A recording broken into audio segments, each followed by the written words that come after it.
avete visto che nel filmato si allude a qualcosa che riguarda il futuro, cioè il rientro della Terra di Apollo 13, e anche al saper contare, e quindi a una descrizione matematica che porta gli astronauti a ritenere che qualcosa accadrà.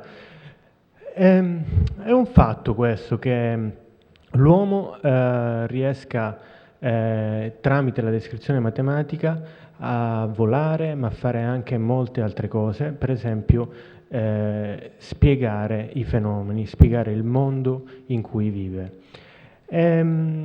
Questo mi fa pensare a una frase di Albert Einstein che forse qualcuno di voi avrà sentito, e cioè: la cosa più incomprensibile è che il mondo sia comprensibile. Questa frase è densa di molti significati. Per esempio, suggerisce, ci fa pensare, diciamo, alla meraviglia di fronte al fatto che noi riusciamo a formulare delle leggi che governano i fenomeni, riusciamo a fare previsioni, riusciamo a dare spiegazioni.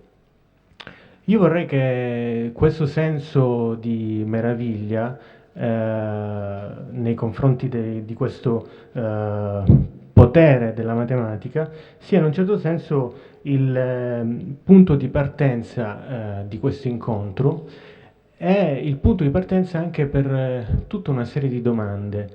Che cosa significa descrivere il mondo con delle equazioni?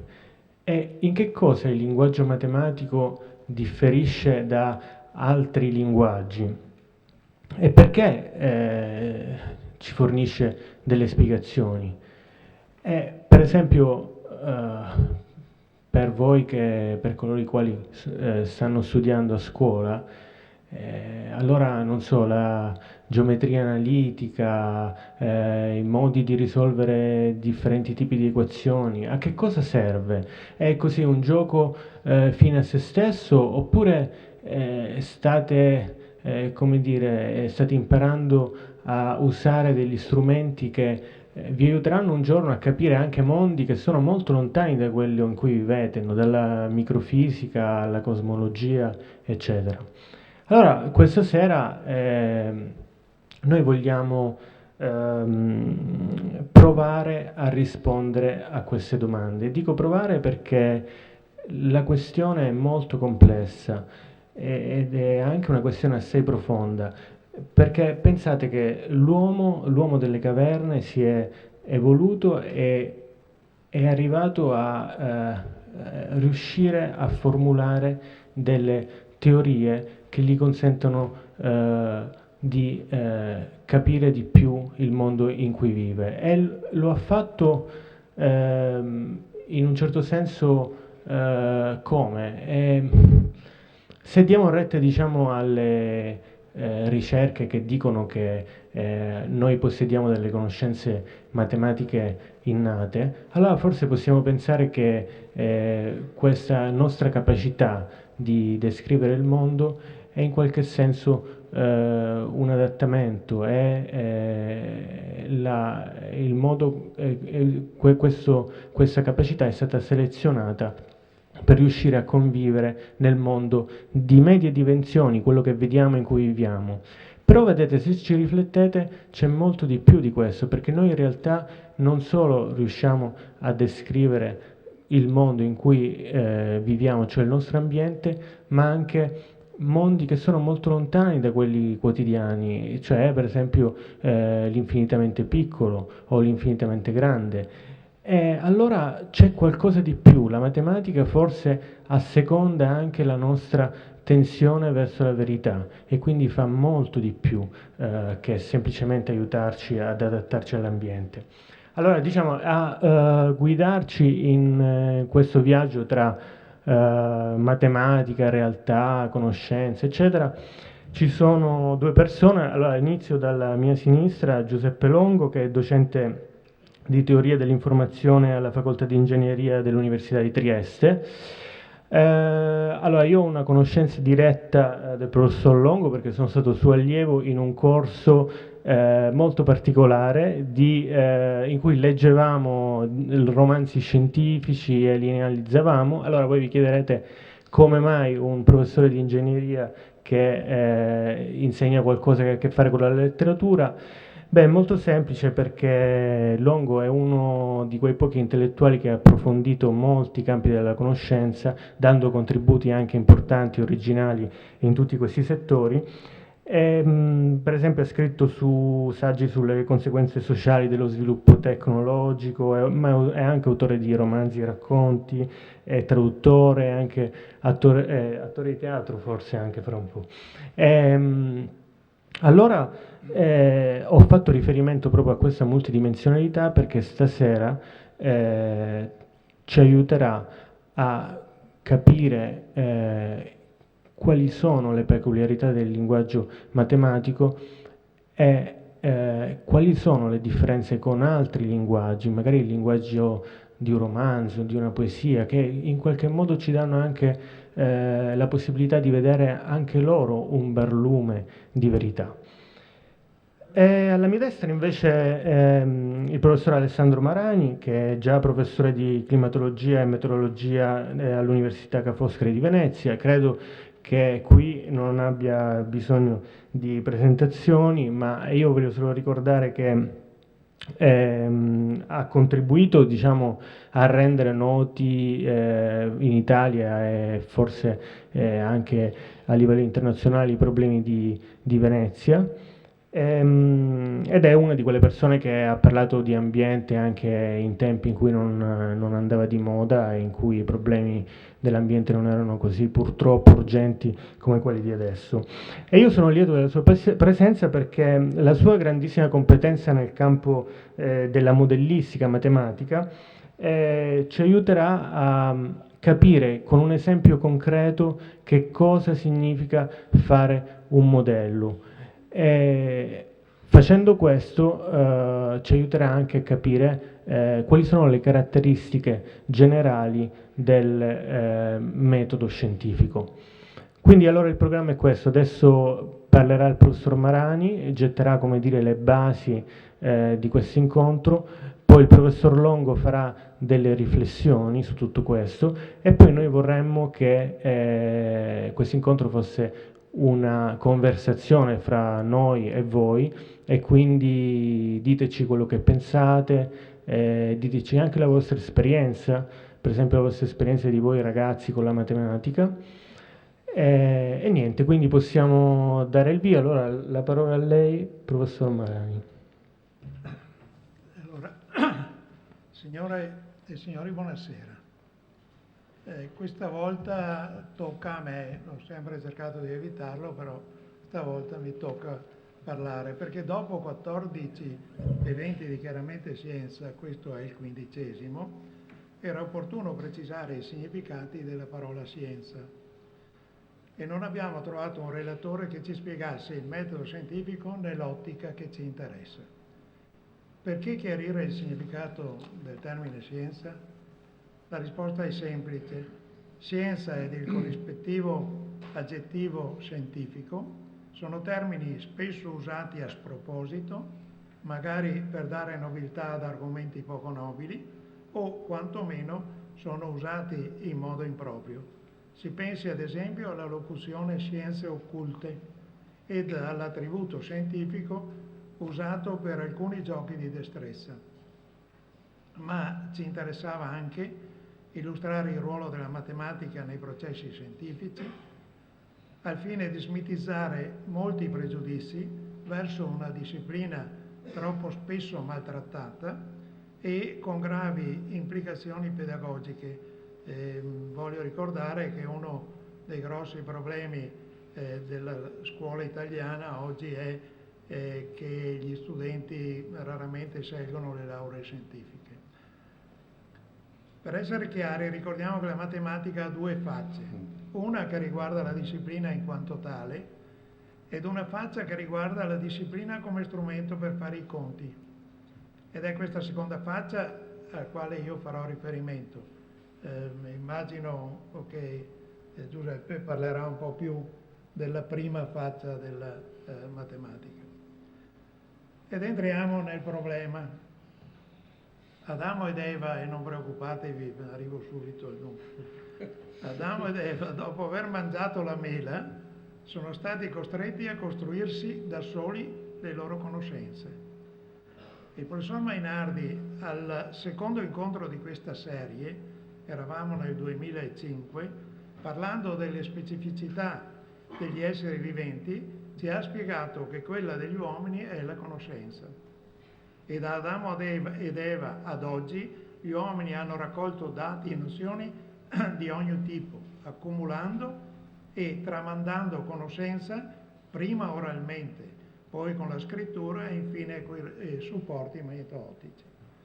Per cui è diventato progressivamente importante mettere ordine e classificare le conoscenze sulla base di scale di valori. Già gli antichi greci distinguevano la fisica dalla metafisica e questa distinzione è ancora valida non appena si includano all'interno della fisica le varie discipline scientifiche e la parola fisica si sostituisca con la parola scienza. Ma rimane la necessità di marcare il confine fra scienza e metascienza. Scusate, fra scienza e metascienza. Nel Medioevo si classificavano le conoscenze sulla base del principio di autorità, secondo il quale un'affermazione è tanto più robusta quanto più autorevole è la persona che l'ha pronunciata. Principio ancora oggi in auge nelle religioni. Ricordiamo affermazioni come lo dice la Bibbia, lo dice il Corano oppure lo dice la TV. La scienza invece marca i suoi confini introducendo un metodo, che è il metodo scientifico appunto, che permette di stabilire che cosa è stato acquisito scientificamente e che cosa no. Il tutto con una particolarità: non esistono per la scienza verità assolute, ma conoscenze valide solo fino a prova contraria. Naturalmente la separazione fra le due categorie non è netta e può essere spostata proprio in virtù del fatto che le conoscenze della scienza sono relative, accettate cioè fino a prova contraria, e può quindi accadere, anzi accade, che nozioni non scientifiche diventino scientifiche in seguito a nuove prove. Nella letteratura è difficile trovare una definizione chiara e concisa del metodo scientifico e cercheremo di colmare la lacuna sintetizzando alcuni concetti espressi nel corso dei secoli, a partire da Galileo, quindi neanche tanto all'indietro.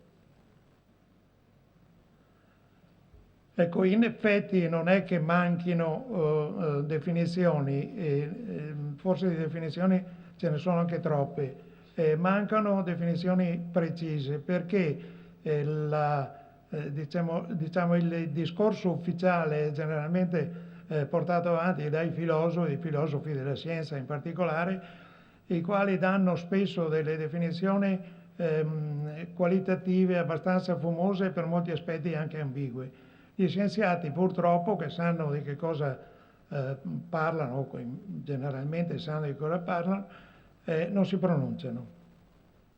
Cerchiamo quindi di immaginare qui una definizione di metodo scientifico immaginando un filtro che sia articolato su due test, l'osservabilità e la falsificabilità. E vediamo che cosa intendo con questi due termini. Di fatto osservabilità vuol dire osservabilità e riproducibilità, in qualche modo commensurabilità, perché la scienza tratta oggetti accessibili ai sensi dell'uomo, quindi oggetti diciamo naturali. La scienza è una conoscenza della natura. Più precisamente la scienza tratta oggetti misurabili. Direi che anche il concetto di osservabilità e riproducibilità va esteso al concetto di misura, che implica la possibilità di confrontare gli oggetti che si stanno osservando oggetti e fenomeni con oggetti e fenomeni di riferimento. La riproducibilità è un problema abbastanza particolare perché ha due aspetti. Uno che riguarda i dati, e i dati diventano riproducibili nel momento in cui siano corredati da quelli che vengono chiamati metadati, ossia da quell'insieme di informazioni che permettono di ricostruire il dato al quale ci si riferisce. E l'altro è quello delle congetture. Le logiche devono essere non ambigue, qui entra dentro il discorso dei linguaggi. E la riproducibilità serve per verificare la conoscenza acquisita. Se non è riproducibile è improbabile poter fare delle verifiche, e soprattutto trasmettere i contenuti a terzi, perché la scienza fatta per se stessi è una scienza vuota. In ogni caso, per riprodurre una conoscenza scientifica o non scientifica occorre un modello, e nel caso della scienza i modelli sono generalmente algoritmi, perché sono per conto loro riproducibili, trasferibili e falsificabili, cioè scientifici. Vediamo appunto qual è il significato di falsificabilità. Il concetto di falsificabilità, che viene ricondotto a Popper, è di fatto una estrapolazione del principio di falsificazione di Popper, il quale in soldoni sosteneva che l'idea migliore rende false le altre. Per la verità Popper è partito dal constatare che esiste una asimmetria delle prove, che in filosofia si enuncia, che almeno Popper probabilmente intorno al 1934, io ho visto un lavoro che parla di questi argomenti di Popper datato nel 1934, quindi quello è l'ordine della data di nascita del concetto popperiano. E io ho trovato una citazione da Severino, la filosofia contemporanea del 2004, nel quale dice che una proposizione, lo dice tra virgolette, quindi immagino attribuito a Popper, una proposizione universale può essere falsificata da un solo caso contrario, mentre nessun numero di casi non contrari, per quanto elevato, può verificarla. Come vedete, gli enunciati dei filosofi sono un po' contorti. In fisica il concetto era già presente, tanto per dare un'idea, Einstein nel 1926 scriveva una lettera a Born nel quale diceva, si rammaricava perché nessuna quantità di esperimenti non potrà dimostrare che ho ragione, un unico esperimento potrà dimostrare che ho sbagliato. Questa asimmetria di fatto è da sempre un patrimonio della scienza. Difatti la scienza, come abbiamo già detto, per la scienza ogni proposizione vale fino a prova contraria, e la filosofia la generalizza, tenta di generalizzarla, estendendola alle proposizioni universali che non fanno parte della scienza. Direi che questo tentativo, tra l'altro, non è sempre facile, forse non è nemmeno condivisibile. Per spiegarci meglio, io ho immaginato un esempio che può funzionare da paradigma per esprimere il concetto di metodo scientifico. Abbiamo detto che per fare scienza occorrono i dati, prima di tutto, occorrono i modelli e occorrono anche i criteri di falsificazione. L'esempio, per quanto riguarda i dati, si basa sui valori, sui numeri di residenti e di turisti che il Comune di Venezia riporta in internet e che sono in quei due indirizzi. Ho riportato gli indirizzi perché sono abbastanza complessi, ma navigando nel sito del Comune in qualche modo si riesce a ricostruirli. Comunque noi in caso, se qualcuno è interessato, glieli posso dare. I dati sono questi descritti qua, gli abitanti sono sul diagramma in alto a sinistra, le presenze turistiche in basso a sinistra e a destra ci sono i metadati che caratterizzano il territorio al quale si riferiscono i diversi dati. I modelli, e qui portate un attimo di pazienza, ma è un po' difficile parlare di scienza senza avere un minimo di benevolenza nei confronti della matematica. Allora io ho immaginato 4 modelli, se ne potevano tirare fuori anche degli altri, ma direi che questi 4 hanno alcune peculiarità che vedremo, che verranno fuori dopo nel corso della discussione. Un modello A, che è quello della legge esponenziale delle crescite, in cui la velocità è proporzionale al numero dei componenti della popolazione, è un modello dovuto a Malthus, molto famoso, molto usato, che però ha qualche difetto, in particolare se la crescita, se è crescita, vale a dire se il coefficiente è positivo, e la popolazione tende all'infinito, il che evidentemente è un non senso. Per ovviare a questo problema, Verhulst ha costruito le funzioni logistiche, che sono di fatto degli esponenziali.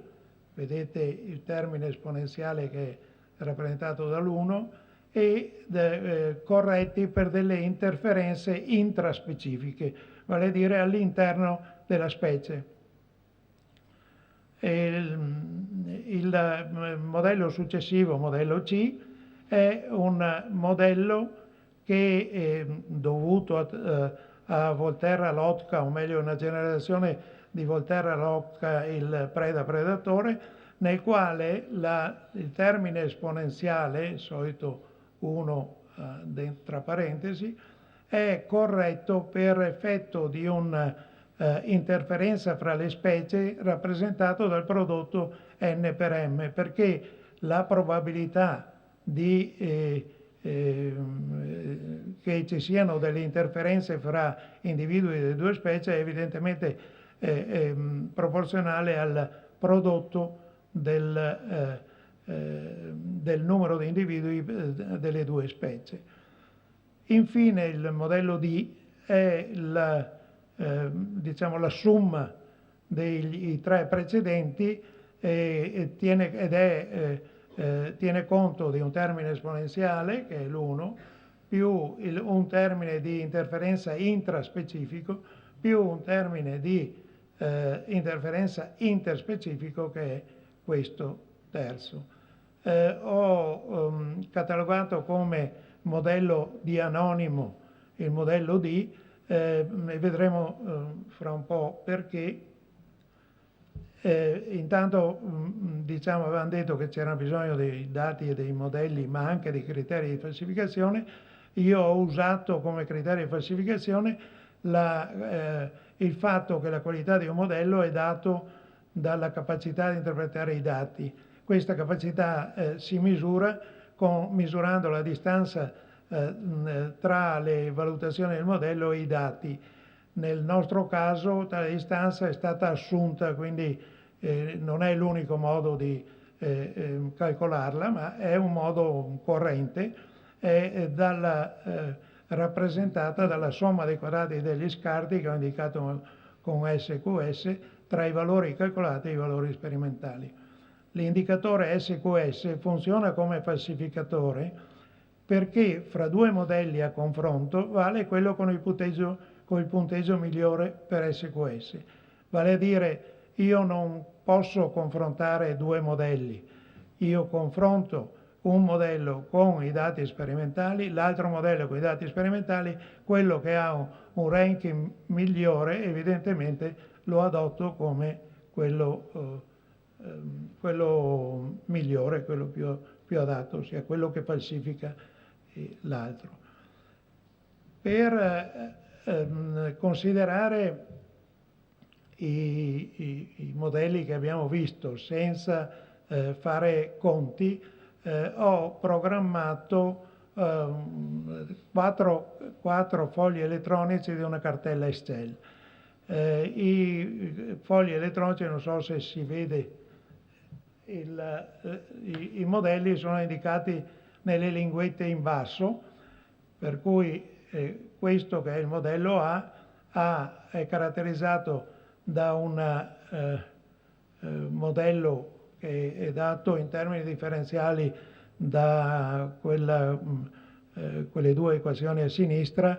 Non prendete paura, dn su dt vuol dire velocità di crescita, è quello che abbiamo indicato prima come v, e il dm su dt vuol dire EW, la velocità con la quale la popolazione n, che sono i residenti, ed m, che sono i turisti, cresce al variare del tempo. Sulla destra c'è una formulazione a differenze finite, a differenze annuali, che permette di costruire queste 3 curve. Precisamente abbiamo i punti che sono i dati sperimentali. Sottostante, vedete che c'è qua per esempio, c'è una curva in blu, purtroppo ho dovuto stringere, vediamo se è possibile. No,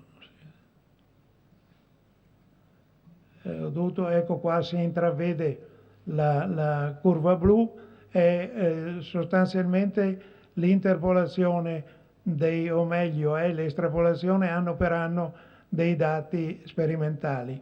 La curva verde invece è l'estrapolazione dei dati a partire dal 1951, che era il primo dato che avevo a disposizione con cadenza annuale. Sopra ci sono le 3 curve riguardano i residenti, sotto le 3 curve riguardano i turisti, le scale dei numeri sono scale modificate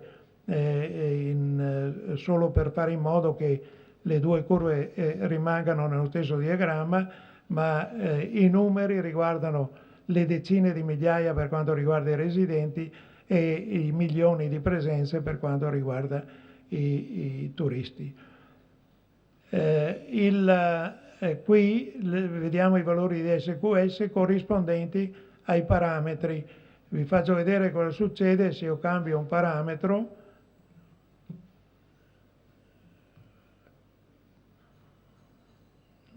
Cancella. Ecco, vedete, avendo cambiato il parametro da 2,08 a 1,08, la curva verde, che è quella che mi estrapola i dati del 1951, parte per la tangente e non mi rappresenta più bene quello che voglio farvi vedere è che con qualche piccolo artificio è facile anche evitare molti calcoli, e io sul fatto dei calcoli non voglio assolutamente insistere, anche perché non è che mi diverta molto fare i conti. Voglio far vedere invece la stessa cosa del tutto analoga per il modello B. La differenza è che intanto ci sono 4 parametri invece di 2. Se vedete l'SQS dei 2 residenti e turisti vanno confrontati con questi 2 valori, che sono quelli che avevamo ottenuto con il modello A. Lo stesso discorso vale per il modello C e per il modello D.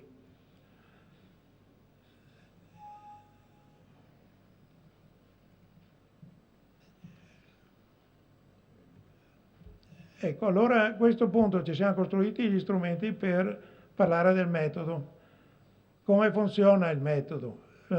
Io immagino che ci sia uno scienziato che chiamo scienziato A, che è un seguace di Malthus, che trova i dati del Comune di Venezia, fa i suoi conti rappresentando le due popolazioni con due esponenziali, trova i valori ottimali dei parametri nel senso di SQS, prende un foglio di carta e penna, scrive un articolo, lo pubblica. Dopo arriva un scienziato che chiamo scienziato B, il quale falsifica, legge l'articolo del scienziato A, falsifica il modello A sul piano qualitativo, perché dice guarda, la popolazione di A, dei turisti di A andrebbe all'infinito, mentre col mio modello è limitata. Ma lo falsifica anche da un punto di vista quantitativo, perché abbiamo visto che i due valori di SQS sono migliori per il modello B. Anche lui prende pezzo di carta e penna, scrive l'articolo e lo pubblica. Arriva un terzo scienziato che chiamiamo C, usa l'ottica Volterra, quello modificato che abbiamo descritto, con questo falsifica B sulla base qualitativa, perché il modello B non considera interazioni fra le due popolazioni, mentre queste sono di fatto visibili, perché basta domandare a un veneziano il fastidio che ha per effetto della presenza dei turisti che generalmente gli sottraggono servizi. E anche lui fa la sua bella pubblicazione, e arriva lo scienziato D, che scrive un modello che falsifica quelli precedenti, perché di fatto li comprende tutti e tre, quindi falsifica i precedenti sia in termini qualitativi, nel senso da un punto di vista concettuale, sia da un punto di vista numerico. Conseguenze.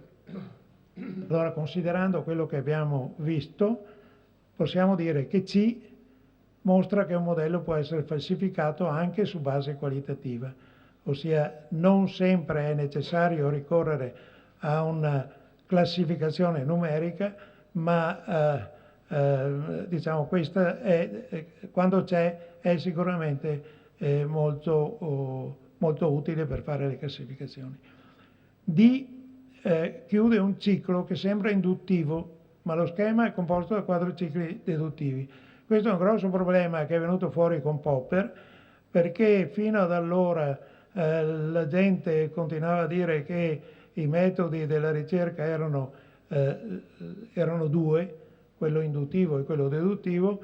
Di fatto, se guardiamo il meccanismo col quale siamo arrivati alle nostre conclusioni, dobbiamo concludere che ognuno dei 4 scienziati è partito da zero, si è fatte le sue considerazioni, ha fatto la sua pubblicazione, lasciando a quello successivo la necessità di falsificare il modello precedente e ripartendo dalle origini. Quindi i 4 scienziati fanno delle considerazioni che sono deduttive, completamente deduttive, e il fatto che noi andiamo dal particolare, da un modello particolare a un modello più complesso, non ci autorizza a dire che quello è l'applicazione del metodo induttivo. Vabbè, il modello D declassa SQS del ruolo di falsificatore a quello di selettore di qualità, siccome il modello D comprende i precedenti, in quel contesto la SQS ci serve per vedere quanto il modello è più vicino al modello A, al modello B, al modello C, quindi a vedere quale degli effetti è preponderante all'interno del modello. Mentre gli singoli scienziati esauriscono il loro compito pubblicando l'articolo, la scienza rimane in attesa di un signore E che falsifica i primi 4. però nel frattempo non è che rimane ad aspettare, utilizza il modello D per fare proiezioni, e qui vorrei insistere su un concetto che non sono previsioni ma sono proiezioni, tant'è vero che in campo scientifico si parla non si parla di previsione, ma si parla di scenari che valgono solo ed esclusivamente fino a prova contraria. Io chiuderei qua lasciando Allora, sì, alla allora, discussione. grazie professor Marani. Allora, io adesso mi fermerei un attimo. Grazie.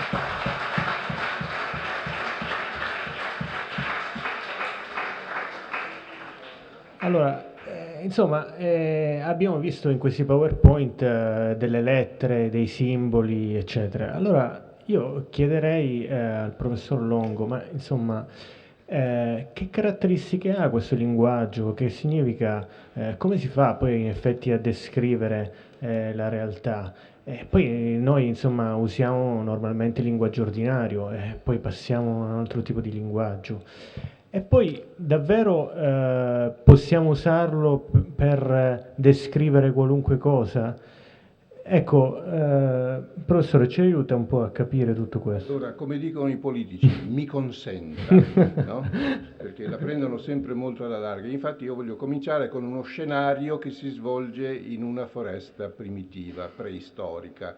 Ci sono delle antilopi al pascolo, dal folto salta fuori una tigre, salta addosso a queste antilopi, ne azzanna una, la più vecchia, la più piccola, la più giovane, la più malata, la sbrana, comincia a divorarla, le altre antilopi corrono, scappano, arrivano a un'altra radura dopo un miglio e ricominciano a pascolare. Seconda scena, stessa radura, stiamo lì in attesa, ci sono degli uomini primitivi che raccolgono bacche, fuscelli, le cose che raccolgono gli uomini primitivi, naturalmente, che sono raccoglitori. Salta fuori dal folto la stessa tigre, salta addosso al primo che capita, il più vecchio, il più giovane, il più malato, il più triste, il più sconvolto, lo divora. Gli altri scappano e quando arrivano alla caverna cominciano a raccontare quello che è successo. Questo è il fatto determinante. Gli esseri umani narrano il passato e fanno in qualche modo previsioni o scenari sul futuro, fanno progetti. E per narrare usano la lingua, il linguaggio. Hanno dunque questa capacità straordinaria con il linguaggio di modificare anche gli eventi che sono accaduti, perché colui che è stato aggredito dalla tigre magari era il più delinquente, il più odiato, però magari nel racconto diventa un essere straordinariamente interessante, nobile, era poveretto, insomma, come si fa negli elogi funebri in qualche modo. Quindi si trasfigura il mondo. Questa capacità della lingua di trasfigurare il mondo, gli esseri umani, a quanto possiamo arguire, l'hanno sempre usata e continuano a usarla tutt'oggi. Noi siamo creature della narrazione. Dalla nascita alla morte non facciamo altro che raccontare, farci raccontare e raccontarci delle storie. E usiamo per raccontare queste storie linguaggi diversi, a seconda delle nostre finalità, a seconda dei nostri scopi. Ma questa narrazione continua ha in qualche modo lo scopo primordiale di renderci familiare il mondo. Il mondo è una cosa molto complicata, è piena di sollecitazioni, di perturbazioni, colori, movimenti, odori. E noi per vivere nel mondo, siccome abbiamo un cervello grosso e abbiamo dei sensi molto acuti e siamo soverchiati dalla quantità di informazione che il mondo continuamente ci fornisce, dobbiamo semplificarlo, dobbiamo filtrarlo. Allora costruiamo dei modelli del mondo, modelli che sono i miti, le religioni, le filosofie, poi via via ovviamente la scienza, la letteratura alta, la poesia, tutto ciò che in qualche modo serve a dare del mondo o di parti del mondo, perché non riusciamo ovviamente a concepire dei modelli totali, anche se i fisici nella loro sfrenata ambizione cercano di fare la teoria del tutto. Bene, parti del mondo noi cerchiamo di modellarle. E questa modellazione del mondo si serve, come dicevo, di lingue che non sono soltanto la lingua naturale, quella che usiamo nelle nostre transazioni quotidiane o che usiamo per scrivere una lettera o magari a Dio per mandare un SMS, no, ci sono anche delle lingue che nascono, scaturiscono dalla lingua ordinaria attraverso un processo di depurazione, semplificazione, disambiguazione, vale a dire lingue che, come il linguaggio matematico, prima ancora il linguaggio della logica, cercano di eliminare tutta l'ambiguità che è presente nelle lingue ordinarie. Nelle lingue ordinarie, voi lo sapete, soprattutto poi nelle lingue poetiche, no? Nella poesia all'estremo, ci sono sfumature, ci sono ambiguità, ci sono doppi sensi, ci sono le varie possibili interpretazioni proprio perché queste lingue sono lingue molto ricche, molto piene di contenuto semantico. Bene, dall'altra parte la matematica cerca invece di eliminare questa ricchezza perché è fastidiosa per un matematico un'ambiguità e quindi diciamo i termini devono avere dei significati molto precisi, univoci, allora si costruisce qualche cosa di molto artificiale che però stranamente riesce a rappresentare qualche cosa che non è dentro di noi come ci sembra essere la matematica, ma è qualche cosa che è fuori di noi come ci sembra essere il mondo. E allora c'è questa stranissima come dire, coincidenza di matematica e di fisica. Non dimentichiamo che la matematica che noi conosciamo, o che dovremmo conoscere, è in qualche modo un frutto dell'evoluzione storica fisica.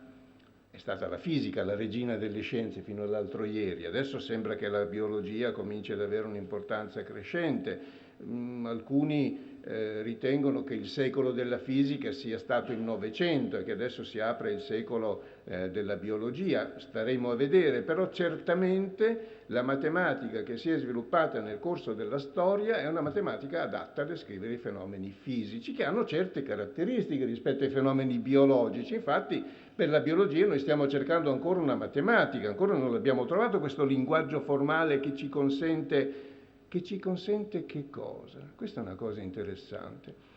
Il fenomeno fisico di per sé è un fenomeno osservabile, ma misurabile, riproducibile, come ci ha spiegato prima il professore. E quindi, essendo già in qualche modo filtrato dalla nostra mente di osservatori, di sperimentatori, ha delle caratteristiche che lo rendono in qualche modo suscettibile di essere rappresentato formalmente.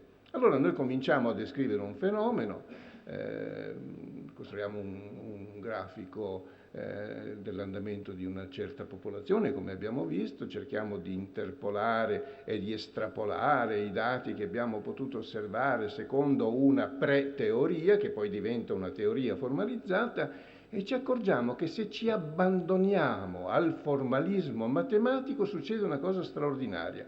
Questo formalismo, come un'automobile, guidata da noi certamente, però vive quasi di vita propria.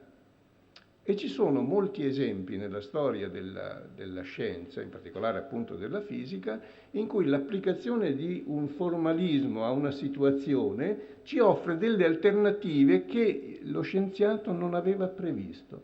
Esempio tipico, l'equazione, non preoccupatevi di che cosa sia, un'equazione che Dirac, un famoso fisico del Novecento, risolse, la risolse trovando due soluzioni. Una corrispondeva a quella che noi chiamiamo ordinariamente la materia e l'altra era una soluzione incomprensibile. Diceva, beh, questa è una soluzione che la matematica ci offre ma che non ha corrispondente fisico. Non è vero. Era la soluzione corrispondente all'antimateria, che fu scoperta dopo. Quindi il potere, questa volta sì, descrittivo o predittivo della matematica, del linguaggio formalizzato, è straordinariamente importante.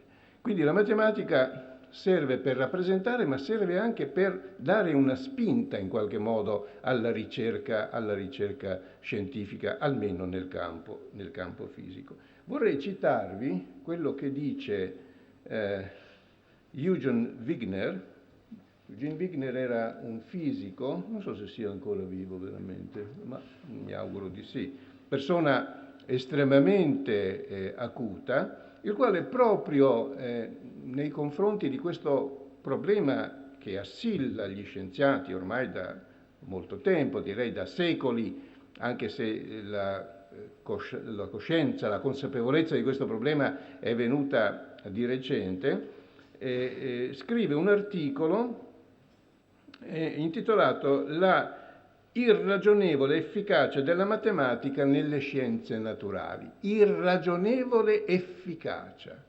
Efficacia perché constatiamo che con la matematica si possono costruire dei modelli straordinariamente consapevoli del fatto fisico, ma irragionevole perché non sappiamo spiegarlo. E lui conclude questo articolo, che è molto bello, conclude dicendo: vorrei finire su una nota più ottimistica, perché fino a quel momento, insomma, ha detto sì, le nostre teorie fisiche potrebbero un giorno sparire perché sostituite da altre teorie, quindi tutto il lavoro che noi abbiamo fatto è un lavoro preliminare, ma la scienza deve accettare questo perché c'è un progresso, eccetera, eccetera, ma dice: il miracolo, lo chiama miracolo, dell'appropriatezza del linguaggio matematico per la formulazione delle leggi della fisica è un dono meraviglioso che noi né comprendiamo né meritiamo. Questo dice Wigner. Dovremmo essere grati per questo dono e sperare che rimanga valido nella ricerca futura e che si estenda, per il meglio o per il peggio, al nostro piacere della ricerca, anche forse se con nostro sconcerto, con nostra sorpresa, a grandi e sempre più vaste rami della scienza, dell'apprendimento, della conoscenza. Ecco, allora, detta così, la cosa rimane molto sospesa. Bisogna però fare una considerazione importante, che dal punto di vista pratico non è che lo scienziato, quando scrive la stesura finale dei suoi articoli, ci dia un resoconto veridico di quello che è accaduto. No, quello è il resoconto di come lui avrebbe voluto fare la ricerca, ma la ricerca è piena di delusioni, è piena di amarezze, è piena di errori, è piena di ritorni. Insomma, c'è tutta una serie di strumenti che non hanno solo a che fare con la razionalità, col calcolo, con la costruzione delle teorie pure, ma hanno a che fare anche con le emozioni di colui che sta per giungere a un risultato e sta per sentire che sta accadendo qualche cosa. È una cosa straordinaria che a volte impedisce addirittura la continuazione del lavoro, perché si entra in uno stato di ansia, quasi di angoscia, insomma. Ecco. Allora, tutto questo nella descrizione finale dell'articolo non c'è. Ed è un peccato, perché sarebbe interessantissimo vedere come gli esseri che noi chiamiamo scienziati, che sembrano questi esseri angelicati, in qualche modo assessuati, non è vero niente, no, sono come noi, quindi sono preda di desideri, di pulsioni, di invidie, perché poi succedono delle cose terribili. Questo è lo scienziato. Poi la scienza naturalmente si sublima, diventa questa specie di nuvoletta arcadica, insomma, in cui succedono delle cose molto, molto gradevoli. Questo per dirvi come, diciamo, tra il lavoro di ricerca e la stesura finale dei risultati della ricerca ci sia un bell'abisso.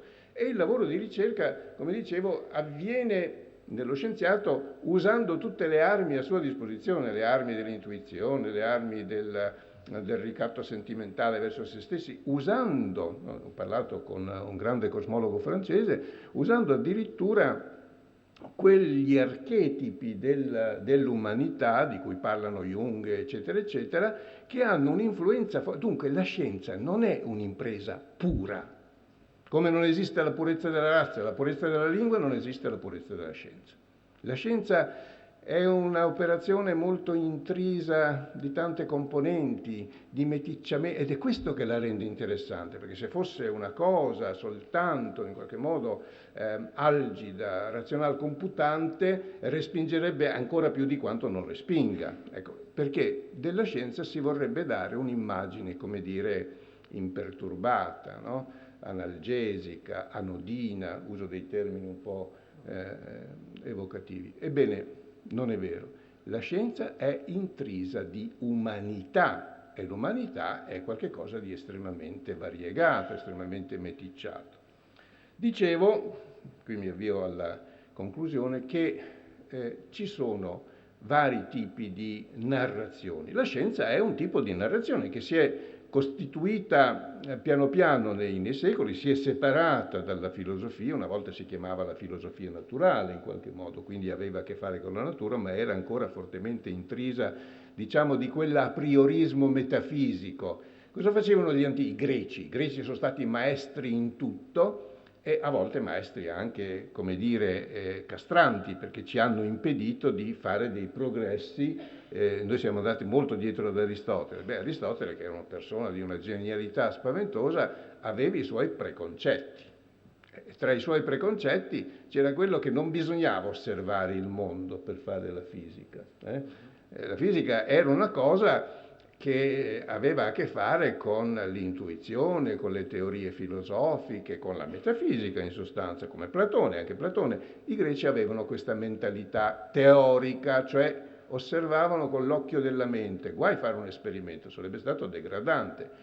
Poi sono venuti, diciamo, i nostri soprattutto in Italia nel 600, ma dopo la cosa ha preso piede, si è sparsa la voce, tutti hanno cominciato a fare delle osservazioni, degli esperimenti, ha cominciato un po' Galileo a fare delle cose di grande portata intellettuale, perché vedete la scienza non ha soltanto un carattere teorico, ha un carattere sperimentale, cioè se una teoria urta contro i dati sperimentali, vabbè, quello che ha fatto la teoria non l'abbandonerà mai, perché ovviamente figlia sua dice no, io, come diceva Einstein, dice se poi dimostrano che la mia teoria non è verificata dai fatti, sono sbagliati i fatti, no? Diceva chiaramente, questo è un pregiudizio forte del teorico, del fisico teorico soprattutto. Ma dicevo, questo meticciamento della scienza, che comincia a sporcarsi le mani con gli strumenti, porta all'evoluzione della scienza, perché la strumentazione, ecco il rapporto scienza-tecnologia per esempio ha anche questo aspetto qui, perché se noi costruiamo degli strumenti sempre più precisi andiamo a trovare delle raffinatezze sempre più in qualche modo interessanti e i nostri modelli, le nostre teorie ne guadagnano. Un effetto interessante è stato quello che riguarda la probabilità, il caso. Laplace, che era un grandissimo matematico francese, a cavallo fra il Settecento e l'Ottocento, ai tempi di Napoleone se volete, aveva costruito su basi fortemente formalizzate il cosiddetto calcolo delle probabilità. Allora le probabilità erano state trascurate fino a Pascal. Pascal viene un secolo prima. Perché erano state trascurate? Perché le probabilità avevano a che fare col gioco delle carte, insomma si consumavano in questi salotti pieni di peccaminosità, di liquori, di donnine allegre, insomma di vecchi rincitrulliti che giocavano su questi tavoli verdi e volevano calcolare la probabilità delle loro vincite, no? Quindi era una cosa piuttosto sordida. Fu Pascal il primo che riscattò e fece dei bei trattati di calcolo delle probabilità. Laplace fece il suo grande saggio sulle probabilità e in questo saggio c'è una frase interessantissima che dice: data un'intelligenza abbastanza grande che conosca la posizione e la velocità di tutte le particelle dell'universo in un dato istante, questa intelligenza con le leggi della fisica, lui era ovviamente un grande astronomo, un grande matematico, un grande fisico, con le leggi della fisica sarebbe in grado di calcolare lo stato dell'universo in qualunque istante del futuro e anche del passato, perché poi queste leggi sono reversibili. Che cosa succede? Succede che arriva la meccanica quantistica. Nel XX secolo si scopre che Laplace non aveva ragione. Perché non aveva ragione? Perché proprio andando nel microscopico ci si accorge che il calcolo delle probabilità, che sembrava un paravento della nostra ignoranza, perché non potendo misurare tutte queste forze, tutte queste velocità, dovevamo accontentarci di una descrizione statistica. Ebbene, siamo obbligati a usare una descrizione statistica perché nel microscopico c'è qualche cosa di indeterminato, intrinsecamente indeterminato. E allora vedete come approfondendo il quadro, approfondendo la precisione con cui noi andiamo a studiare l'universo, a volte abbiamo delle belle sorprese. Laplace pensava che più noi usiamo precisione, più determiniamo, e poi invece ci accorgiamo che più usiamo precisione, più ci avviciniamo a qualche cosa di sfocato, di cui non possiamo dare una descrizione precisa. Insomma, è la differenza tra fare una fotografia sfocata e fare la fotografia nitida di un banco di nebbia. Allora, Laplace diceva, noi abbiamo una fotografia sfocata perché non abbiamo la macchina fotografica buona, ma un giorno, quando l'avremo, perché lui era molto ottimista sul futuro, riusciremo a fotografare la realtà in modo nitidissimo. La meccanica quantistica ci dice, per quanto buona sia la macchina, dato che noi fotografiamo un banco di nebbia, non avremo mai una fotografia nitida. Allora, un trapasso per dirvi come il progresso della scienza avvenga anche per grandi salti, per confutazioni forti di quello che è accaduto prima.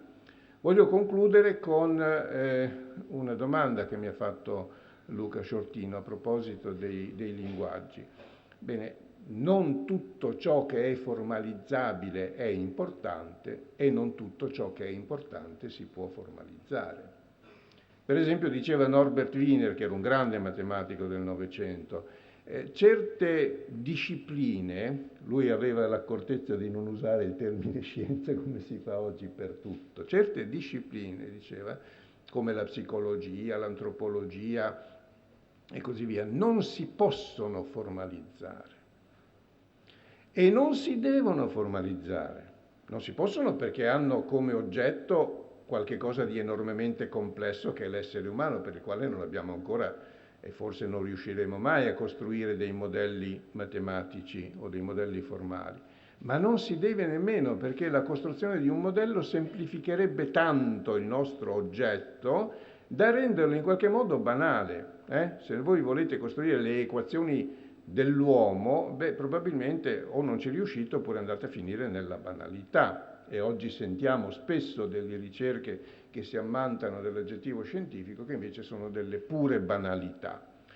E allora chiedevano a Wiener, ma se non si possono formalizzare queste discipline, come bisogna fare? Come bisogna accostarle? E lui diceva bisogna narrarle, prendendo i casi particolari, gli aneddoti e scrivendo in qualche modo la storia delle singole persone. Quello che fanno i romanzieri. Non parlo degli scribacchini, oggi il mondo purtroppo è pieno di scribacchini e vengono anche premiati, osannati, eccetera. No, i grandi scrittori. C'è un fisico che si chiama Ernesto Sabato, anche se oggi è giovedì possiamo citarlo lo stesso. Questo è Ernesto Sabato, argentino, ma di origine italiana, come dice il cognome, a proposito del linguaggio della fisica, dice, Ernesto Sabato, fisico teorico di livello internazionale, aveva studiato anche a Parigi all'Istituto Curie, a 35 anni abbandona la fisica per fare il romanziere. Caso raro, non unico, raro, perché diceva la fisica mi dà una parte del sapere, ma non mi dà tutto il sapere. E poi il linguaggio della fisica è un linguaggio molto particolare, il linguaggio della fisica poi è la matematica, mi dà una costrizione che io non voglio accettare. E scrive a proposito del linguaggio della logica, che è un linguaggio che agli uomini concreti non serve. Primo perché l'esistenza non è logica e non può servirsi di simboli inequivocabili creati per rispondere ai principi di identità, non contraddizione, eccetera. E poi perché l'uomo concreto non solo non si propone di comunicare verità astratte, ma ha bisogno di esprimere sentimenti ed emozioni cercando di agire sull'anima degli altri, incitandole alla simpatia o all'odio, all'azione o alla contemplazione. Di fronte all'affermazione di questo tipo, lo scienziato consapevole rimane un po' confuso, addirittura sconcertato, se non francamente irritato. Alcuni si indignano. Ecco, perché lo scienziato molto spesso, e questa è una lezione che dovete imparare, si crede depositario della verità con la V maiuscola. No, la scienza è fatta di tante verità con la V minuscola e quindi deve in qualche modo, specialmente oggi, venire a patti con le altre verità, con la verità sociale, con la verità politica. La verità politica è una sorta di contraddizione in termini, ma insomma deve venire a patti con tutta una serie di istanze. La scienza è uscita dalla torre d'avorio. La scienza vuole dei finanziamenti, allora gli scienziati devono in qualche modo venire a patti con chi i finanziamenti li dà. Qui si apre un discorso che non vogliamo aprire, però quello che volevo che voi portaste a casa è questo concetto che il linguaggio della scienza è tendenzialmente nitido, puro, univoco, non ambiguo, ma deve in qualche modo passare attraverso il linguaggio comune e questo passaggio in qualche modo lo condiziona. Il grande sogno di Hilbert, un altro grande, io non faccio altro che parlare di grandi matematici oggi, vabbè, un altro grande matematico degli inizi del Novecento, tra 800 e 900, il sogno di Hilbert era quello di costruire una matematica pura, una matematica incondizionata, autoreferenziale. E beh, insomma, altri grandi matematici come Gödel e poi Turing dimostrarono che questo non è possibile, che la matematica deve pescare nel mondo, altrimenti diventa incoerente, diventa incapace di reggersi. Ecco allora che in qualche modo tutto si lega. Quindi il fatto di studiare la matematica non vuol dire escludersi dal mondo, anzi vuol dire entrare nel mondo per una porta molto privilegiata, una porta che ci consente di misurare la distanza fra quello che noi possiamo concepire e quello che noi possiamo fare, per esempio. Pensate soltanto alla rivoluzione del computer. Ci sono state mostrate prima delle bellissime immagini, andamenti di fenomeni secondo certe variazioni di parametri, secondo certe leggi, eccetera. Beh, tutto questo 20 anni fa non si poteva fare. Quando io studiavo matematica, per studiare una funzione ci andavo un pomeriggio. Adesso basta premere un tasto. Ecco, questo ha una influenza enorme sulla nostra visione del mondo. Gli strumenti cambiano la nostra epistemologia, la nostra visione del mondo. Quindi lo strumento non va trattato come uno strumento, tanto è solo uno strumento, no, ha delle conseguenze enormi, cambia le nostre connessioni cerebrali, quindi noi siamo in presa diretta con i nostri strumenti. Quindi, vabbè, adesso basta, insomma, grazie. Allora, grazie professor Longo per